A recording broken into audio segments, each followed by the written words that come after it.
Okay. And we will resume now and move on to the question and answer portion. But before that, Jonathan,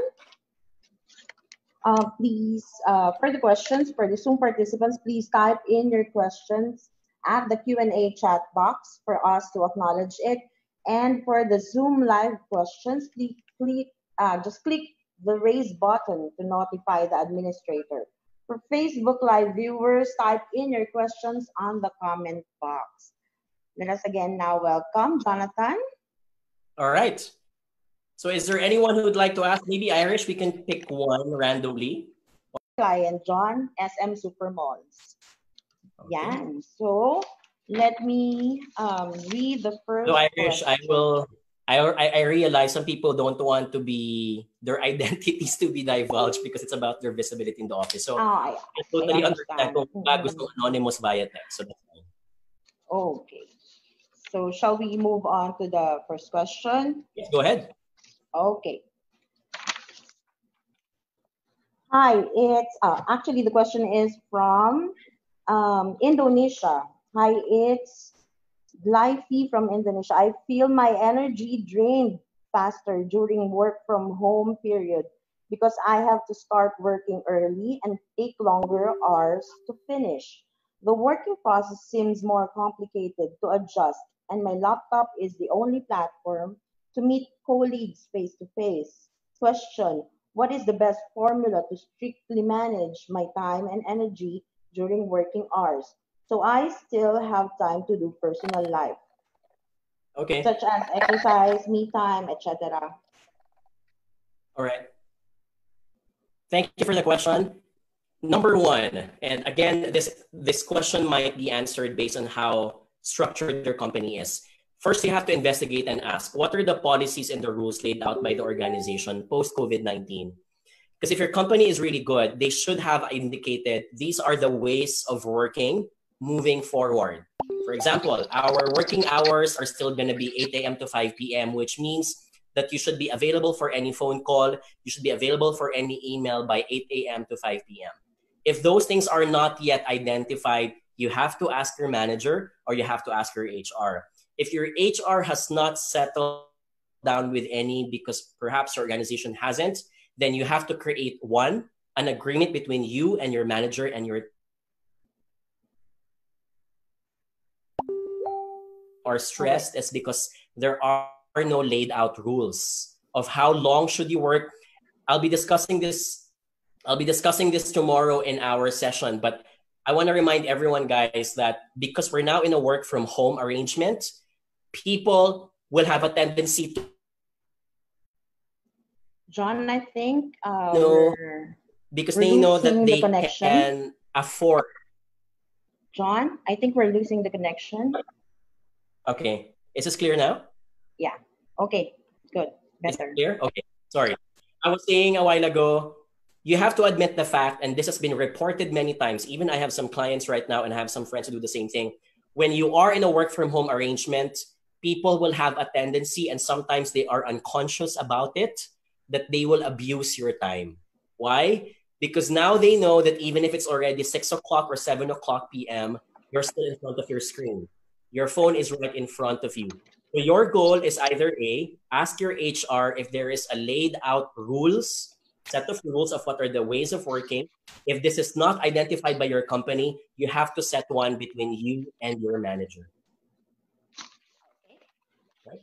So let's move. If I were just to add, you need to have some meaningful, sensitive conversations with your manager and say, as much as I would like to contribute, and I understand, guys, this is very easy for me to say, but maybe hard to execute in real life. But I would go with a script that goes, for example, I understand that I would love to contribute as much as possible, but is there a way that we can cover workload?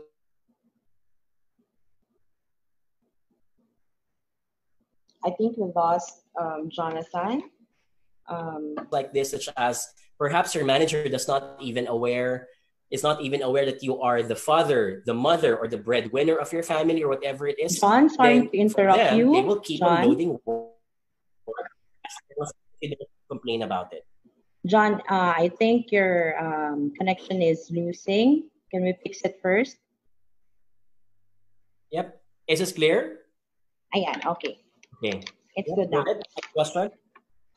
Okay, next question. As an HR, we are usually present and motivating our staff during activities. However, due to social distancing and crisis, we are not all together in the office. How do we engage staff remotely and individually? There are many ways of engaging it. Small things such as, for example, doing online competitions. A lot of companies have been doing this in the past. Small things such as, for example, you send out an email to all employees asking them to do a task, and whoever gets to do it gets a prize. So these are things that don't involve physical connections, but they can still be done online. I also highly encourage you guys to do casual meetups on Zoom or on Skype, or and all of you are in front of your screens talking to each other, and it doesn't necessarily have to involve work discussion. It could be simple. I'll give you an example. A lot of multinational company clients that I had right after COVID, in a span of 2 weeks, they had every Monday and every Thursday session wherein people would share best practices on how they can cope from a personal errand perspective. How do they get their groceries? How do they make sure they still pay their bills? Small things like this become support groups. Because remember, when your people become equipped in their personal lives, they perform better. So there. And again, this will depend because this depends on the technological powers of your company. The company therefore needs to invest in things that allow them to communicate with each other fast. Okay, there you go. Hope John answered your question. Here's one from anonymous attendee. Any suggestions on how to deal with colleagues who are too competitive, who uses small dirty tactics on the side to get the visibility they want without sounding desperately competitive? Wow, there's so much Oh. grudge there. It sounds like there's so much grudge there. Well, number one, your question is not specific only to COVID-19. When you talk about politics of people who try to outdo others, this happens also in real life. So perhaps what you're trying to say now, it has become more intense because the person is typing it or emailing it, and therefore there is now a more obvious audience. I'll give you an example. In the physical world, we can huddle people into small groups in separate meetings, but in post COVID-19, you can copy all employees in the same email, and now you have an audience. So the change is different there. So, two things. Number one, in order to have a good reputation in your company, the best solution is to install it as early as you can, so that no matter how much your image is tainted, you have a solid built amount of reputation that will not be easily taken down. And I know this is not retroactive anymore. If you're still not doing it, do it as early as now. That's one. Number two, if someone really is destroying your reputation or is trying to outdo you or trying to do some tactics that short change your performance, question number one, have you asked that person and have you confronted the person why in understanding the motivations? Number two, you might also want to ask yourself, am I the only person who's feeling this? And if you can confide with two or three people about the situation, ask them, do I feel the same? And do you guys feel the same? Or perhaps you're being paranoid that someone is ganging up on you, but that's just you thinking about it. So you need to validate. Number three, if the person is really proven to be doing something against you, you might want to need a neutral arbiter. That could be your manager, it could be another colleague, it could be HR. But before you advance this last step, you need to have a solid amount of proof that the person's really guilty of doing it. Because the least that you want is to be seen like a child whose candy was stolen by someone else. Okay, then next question. How would you best deal with connectivity issues? This definitely pulls down one's visibility. Number one, admit that you can't control much, especially depends on your city. Like I would have some connection issue right now. It depends on how you can't control it because not everyone will have really good stable connection. If that is the case, you have to spread your communication with everyone. So for example, there will be moments wherein you might be video to video, but you also want to spread that to text, spread that emails to emails, spread that instead via phone calls, so that you know that you always have backups if ever one thing doesn't go well. And number two, you're not only reliant in one type of communication. So if plan A doesn't work, you have a plan B. Okay, another question from our anonymous attendee. Hi, for example, the employee is new and she is having a hard time to be confident in engaging with the other team members while they do work from home and communicating online. What can you suggest to encourage her to be visible with the team? Thank you, John. Firstly, it's a two-way street. You can't expect the person to just proactively put her face in front of everyone. You have to ask and assess, has the team properly onboarded the new office mate as well? When I say onboarding, have you properly welcomed her? Number two, have you properly introduced her to the rest of the organization? Because she missed the opportunity to see each other physically. Small things such as an email announcement. This is Michelle. This is her new position. Please welcome and give the same amount of support you've been given to others. So assess yourself. Have these things been done? And number two, if they have been done and yet your office mate is still not, giving up the amount of energy that you want, and that's because perhaps she has a different communication style, that's where you may want to intervene and ask, is there something I can help you out with? Hey, there's this project wherein everyone is pitching in their idea. I noticed that sometimes you shy away from it. Is there something that I can assist you? Is there something that you think that you may not be familiar or not confident about? What can I do to help out? When you ask these things, you get to diagnose what could be the reason why she acts like that. Versus assuming and concluding immediately that it's all her fault. Because again, guys, it's a two-way street. You can't always expect. A person can only give what she has received. And if she hasn't been given the proper welcome and proper equipping that she deserves, then she may not be able to give back that same amount of energy. Okay, we have a question from Erlin. How can I handle distractions at home? Most of the participants, this is their question. All right, very good. First and foremost, your environment determines your distractions. More than anything else, guys. The fact that you are in front of a bag of chips, that will distract you. The fact that you may be in front of a television and your remote is just 2 steps away to tuning into episode 7 of Money Heist Season 4, that is your distraction. Your ability to eliminate distraction depends on your ability to create an environment wherein you do not get to connect the visual to the mental cue. So you have to choose the right environment wherein those distractions are literally absent. You might tell me, John, not everyone has that generous amount of space to create an office. Well, if that is the case, then you might want to hustle to temporarily relieve a certain space from those distractions. This is where you might need to ask your family members or your loved ones, I need to get focused for this work. Is it okay for the next 6 hours? I will station myself in this part of the apartment or of the house. And your folks should be able to understand that they really love you. So that's one. Number two, I highly encourage you to set schedules. When I say schedule, if in the past we are 8 to 5 p.m. and now it's becoming more loose, you have to admit the fact that you now think that you can be easily forgivable because you don't need to be present 8 to 5 p.m. So you have to set a lot of automatic structures. In my case, I would always put an alarm. I would alarm myself from 8 o'clock to 10 o'clock or 11 to 1 o'clock, for example, so that I feel guilty that if I'm not performing as much as I was when I was in the office, it puts me back into that mindset that, hey, you're slacking off. There are many apps also I can share with you later on, but you can just go to Google search. There are many apps that allow you to focus and gives you a timer and an alarm. And even there are apps that allows you to be informed that you've been using your Facebook for 2 hours straight. There are apps also that allows you to check how many times did you look at your Instagram account for the day.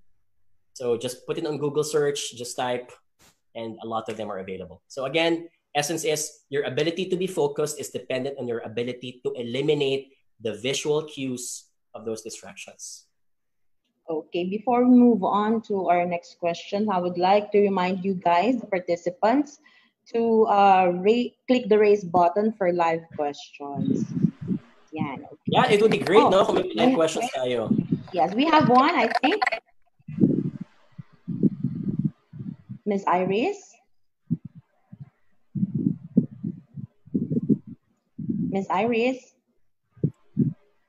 you may now ask your question. Otherwise, we can just have it over chat. That's fine. Okay. I have a one question here. Prior to the ECQ, I advised our HR to quickly arrange work from home agreement for our employees. However, as a young manager of the company, the HR somehow didn't took my advice seriously. Now the ECQ might be extended. How can I help my company or influence our HR to regroup our employees and re-engage them with the company's operation? Especially the most has an ill feeling or disappointment for the company's pre-COVID. I missed it out. What was the first suggestion that he gave to the company? Let me repeat the question. Prior to the ECQ, I advised our HR to quickly arrange work from home agreement. I think arrangement for our employees. However, as a young manager of the company, the HR somehow didn't took my advice seriously. Okay.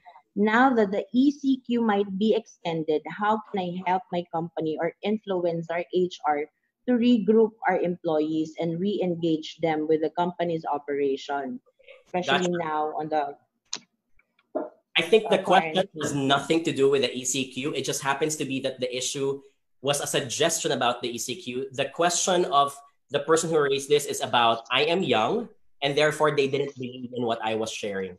So the issue is about credibility, that people don't easily listen to you because they think that your suggestions are not important.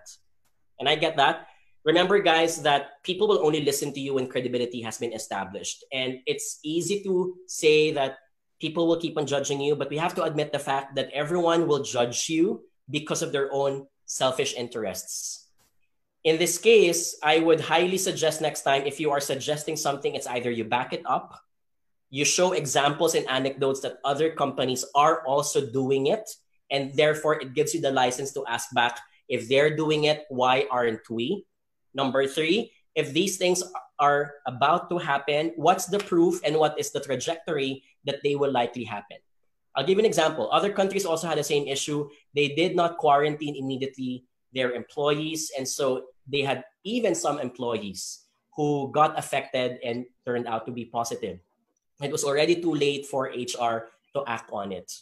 Don't take it against yourself if they did not listen to you. That's also my tip number three, because you can only control so much. And even if, let's say, your reason was because you were young, I think the reason why they did not listen immediately is not just because you were young, it's because they were thinking about so many other things, such as balancing commercial interests, and because you're not the only person that they should be listening to.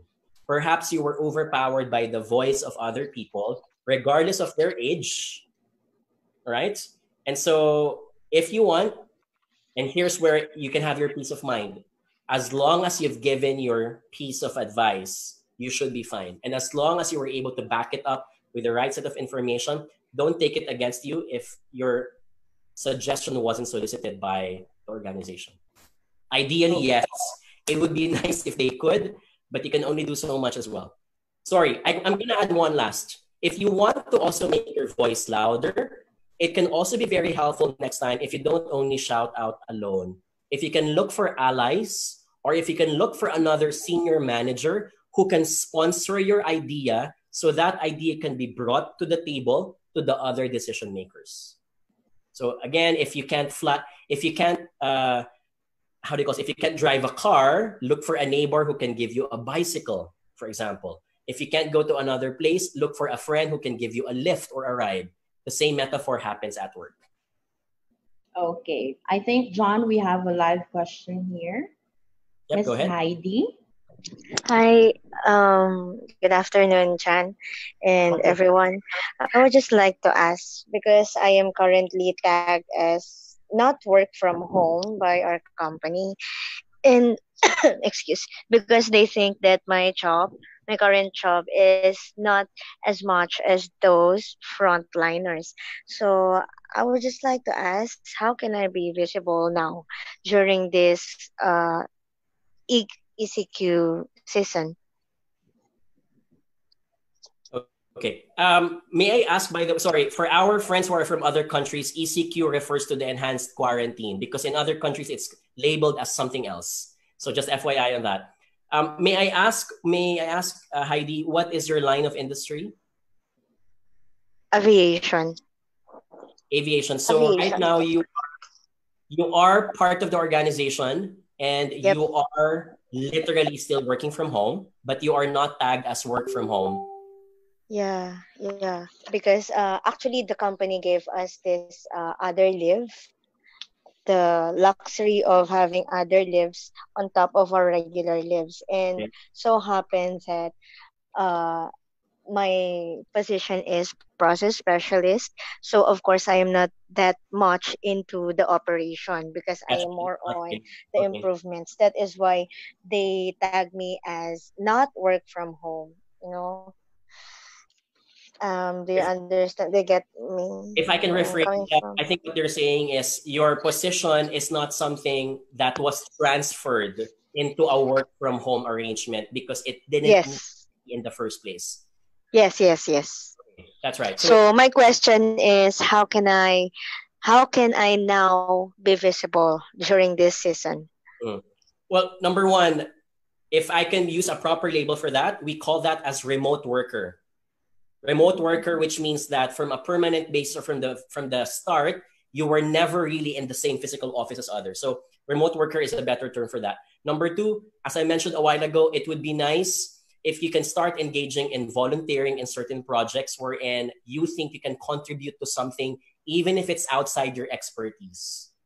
So simple nudges to your PR, communication, and HR and say, are there any projects that you think I can work on? And this depending on how much you can take, because I can understand you may also have your own other workload. That improves your visibility because you took it upon yourself to volunteer to something, even if you were not being asked to do so. So this is where I ask you to take out the hat. If you're working on a process hat, take it out and look at other positions that you think your expertise can contribute something. It could be an outreach project. It could be a database management project. It could Mhm. be as simple as, is there a survey that you guys are conducting right now for employees? Do I need to share something to my other fellow employees? Or simple things such as, for example, can you share your best practices because you've always been remote for the longest time? Is there something that you can apply to others who are now struggling because they're not used to remote work before? Okay. Thanks a lot, Jonathan. Thank you, Miss Heidi. Thank you. John, can we still have two more questions? Yeah. Go ahead. Okay. How important evaluation, from anonymous attendee again, how important evaluation of productivity is is due during this time, given that most may have taken work from home for the first time? Do you think it is valid to have adjustments with the way how performance of employees will be evaluated? All right. Very good. Two things. Number one, the first 2 weeks after the enhanced quarantine, everyone is forgivable that you are still adjusting. And therefore, people can be slower. People may not be able to respond fast. People may not be able to get projects done because they're dependent on coordinating with other people who also will be slowing down. But you have to understand if this prolongs by May, by June, or by July, starting May, you cannot have the same excuse anymore because the assumption there is that everyone would have already adjusted as fast as they can. Number two, if you think that your productivity is being hampered because there are certain tools and equipment that you uniquely need but is not with you, you have to clearly draw that line with your manager. And your manager needs to understand and admit that, yes, it was from my or the company's shortcoming that these things were not provided to you. And therefore, I understand that there may be challenges. If you're able to draw these lines clearly from the very start, when you get evaluated by December, you're able to pinpoint which parts are because of your own faults or your own achievements, and which parts were because they are uncontrollable from your own end. So this is where you have to draw lines of accountability. The third part is because life again is unfair, and this is how the survival of the fittest happens. You're going to have organizations, and there are many of them who will say, yes, we did not provide you this tool, but we were expecting you to hustle and find other ways to be creative to get it done. And we are appraising and promoting people instead who are able to be innovative and creative despite those challenges. If you're up to stepping up to the plate, by all means do so. But again, it depends on the culture. I know that there are companies wherein if you rather complain that they did not give this to you, they will say, make the most out of it because we also can't provide you anything. So be careful when you raise these issues because it has to strike a balance between complaining and nagging versus saying, I want to help, but I need also tools and support for me to achieve and accomplish this project. Okay. Before I read the last question, let me greet first our attendee from Kuala Lumpur, Malaysia, Miss Christine Kamini. Kristen Kamini, hello. And also from New Zealand. Thank you for joining us. And for the question from Oliver Fortus. Should we be more afraid now of privacy and security issues? More now that we are using virtual meeting, conference, seminar platforms. Yes, we should be concerned. And this is why when you use Zoom, this is where I'm going to ask you guys, if you are going to be using Zoom, Skype, or whatever it is, the more you're going to be using them, you have to take time. Commit to 3 hours or 4 hours studying all the settings that you can turn down and turn off. They're all available in the desktop. You can also watch the webinars on how to use Zoom, for example. You can turn off many of them so that your privacy is protected. But number two, if you're going to ask me, should I stop using it because I heard that there are internet rumors that my privacy is going to be forsaken? That's up to you because that's where you have to take the cost. That if you want to use a free service, it may come at the cost of these other things. So I myself be concerned about these things, but for me, there's a level of paranoia that you should only keep. For example, if we're doing these kinds of meetings, what do you think is really the amount of information that they can gather from it? Apart from your face, etc., might be scary, but there's an amount of trust that I have when it comes to the more that there is noise from consumers, that Zoom has to be better off with the privacy, the more that Zoom is going to step up. The same way that Facebook was required to change over time and was even sued because of the things that they've done with Cambridge Analytica. So if you want something that's safer, phone calls are the safest way. I have to say, phone calls are the safest way to do that. WhatsApp, video calls are the best way also because they are really end-to-end encrypted. The problem is you can't do group calls. So it's your choice. You cannot pass this on to anyone, but to the risk that you agree to take. Microsoft Teams also work, yes. But who's to say that just because there is noise on the internet that Zoom has privacy issues does not make Microsoft any more secure? Okay, can we have one last FB live questions rather? Sir Philip, go ahead. Hey guys, can you hear me? Yes? Yeah, all clear. Yeah, okay. So I have a question for you, Jonathan. So about 2 to 3 years ago, I was the only manager on the night shift. So all of the managers are on the day shift. So I felt that I have to work twice as hard in managing the perception of everybody. So during emails, I reply on as much emails as I can, or if we have surveys from HR, I have to answer it. So is there such a thing as managing the perception too much from the receiving end point of view? Too much, okay. I get your point. It's very valid. But remember, the word too much is relative to your standards. Mm-hmm. I'll give you an example. When you post something on Facebook too many times, you start thinking, am I posting too much? But in reality, Facebook has its own way of trafficking your post, such that if you think you post too much, in the eyes of other people, they're not even seeing any of those at all. So it's relative to how you see it. The same thing happens here. If you think that you're trafficking too much of their perception, you might want to think again, is it just me who's thinking this way because I'm the one who gets to see, observe all my actions? Or if I was from HR, is my first email, second and third and fourth, something that disrupts her when she is also seeing hundreds of other emails per day? And therefore, it seems like my email is just a speck of dust compared to everything. Therefore, in my perception, I may be over managing, but in her eyes, it's just nothing. So it could be one. Number two, I would bounce off this idea with your other colleagues because they may be the best person to ask because they are the closest to understand what's happening in your environment. So if they say that, yes, I think you may be over managing because I know Clara this way, because I know Mark this way, then that gives you more idea. So I can't answer for this because I'm not part of the organization, but if you can get as much as information from other people who can behave and think the same way, then that can be a better source of assessment. Okay. Number three, you can also ask. You can directly ask the person and say, hi, here's my concern. My issue is this, and it's an issue of time. I just want to ask if you're okay if I sent this 2 or 3 times because I am concerned that it might not be received from your own end.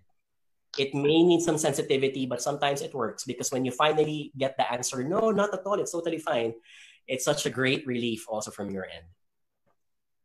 Gotcha. Okay, thank you. Okay, thank you, Sir Philip. And now, any last few words or message to our participants, Jonathan? Yeah, all good. If there's anything that I'd like to share, visibility is equals politics. If you want to progress fast, you cannot deny that politics exists in anywhere in the world. Remember, politics is the study of how different parties shift power from one another. So it's not only in the government, it happens every day. You wanting to get that extra slice of chicken on the plate for dinner is an exercise of politics because you're finding ways to influence other people not to eat it because you want that chicken for yourself. That exists in any situation around the world because we are social creatures and because we're dependent to each other.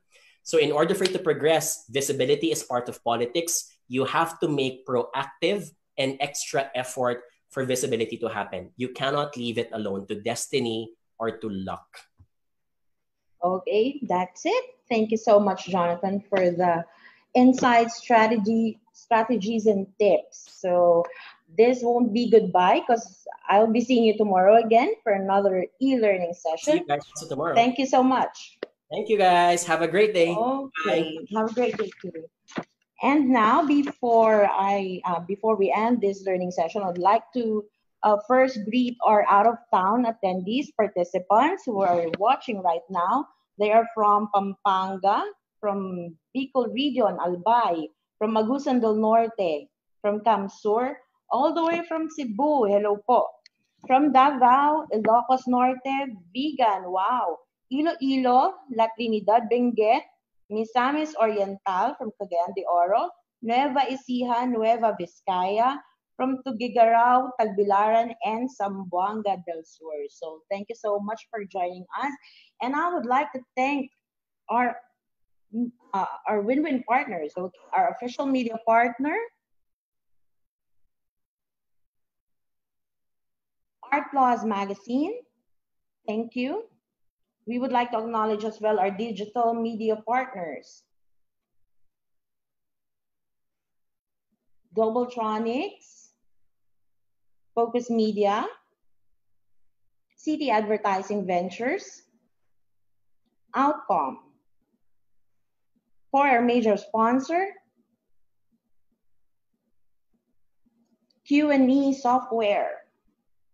Thank you so much for the win-win partners. Brother,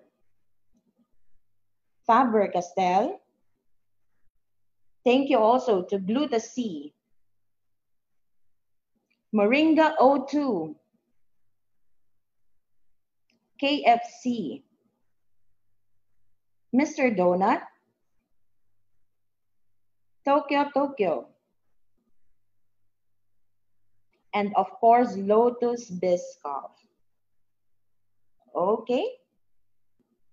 And guys, don't forget to like us on Facebook. It's Ariva Academy Philippines Inc. Again, it's Ariva Academy Philippines Inc. So please scan this QR code and it will be directed to our Facebook page. So don't forget to like us. And that's it. Okay, for the upcoming online learning sessions, here they are. Tomorrow, don't forget to register. Again, it will be Jonathan Yabut who will discuss the leadership in time of quarantine, how to manage and develop remote teams. That's going to be on the same time, 4 to 5 p.m. Next, we have invited Coach Bam Santiago, strengthening positive beliefs and tapping into courage. That would be on Wednesday.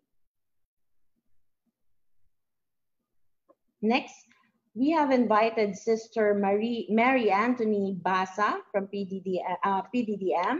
She will be discussing the pursuit of meaning, your spiritual journey and faith in time of crisis. That would be on Saturday, this Saturday. Please join us, April 11.